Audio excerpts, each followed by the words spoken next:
Welcome back. In this task, we will see how to work with data in a data frame.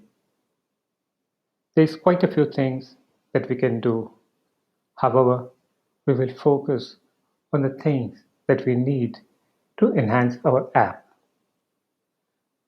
We will use the same project that we used in the previous task, working with data frames. Now, for our app, we will store all the data in a CSV file, and we will enhance the app to display restaurants from two cities. So the CSV file will contain data about restaurants from those two cities. We will read in the data from the CSV file into a data frame.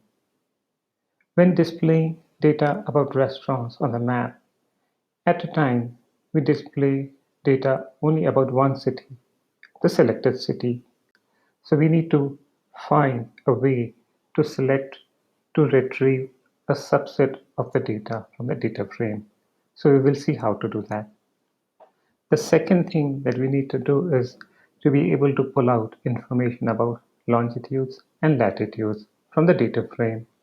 Remember, the add markers function needs the longitude and latitude data in a vector form. So we will see how to extract the data in a vector form from the data frame. I have created a CSV file that is similar to the data that we will use for our web app. This is the file restdata.csv. Let's read that in, and we'll read that in using the read.csv function. So let me execute that function, that instruction rather.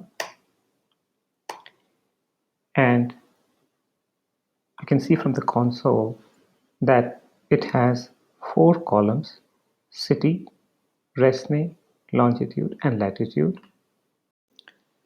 The first 4 rows have information about San Antonio, and the next 4 rows have information about Mombasa. Now, before we extract the data, let's see some basic operations that we do on a data frame.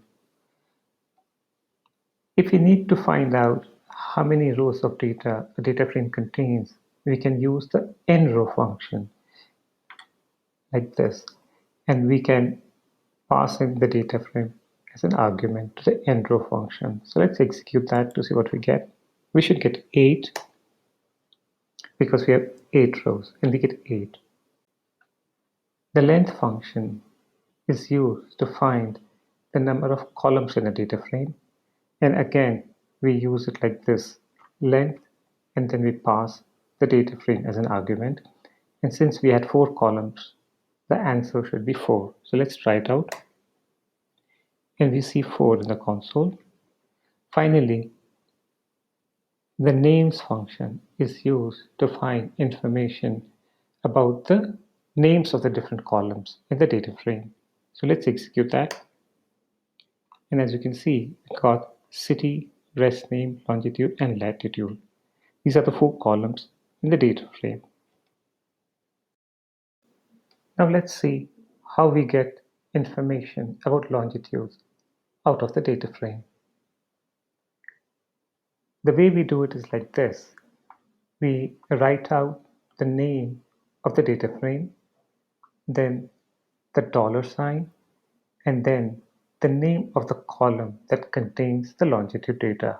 In our case, the name of the column is longitude, so that's how I have specified it.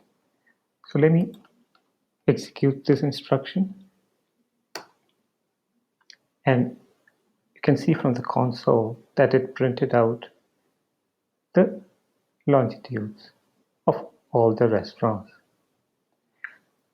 When we execute an instruction to extract data out of a data frame, it will print out all the data in the console. Often we want to save the data, and to do so we assign it to a variable. So in the next instruction we are extracting the data here and then assigning it to the all longitudes variable. So let's execute that and then see what all longitudes contains. And from the console, we notice that all longitudes contains the longitude information that we extracted from the data frame. Notice that there's a vector. So that is about how to extract information about specific columns from a data frame. Please go ahead and try on your own and try and extracting different columns from the data frame. In the next task, we will see how to extract a subset of rows from the data frame. So I'll see you in a short while.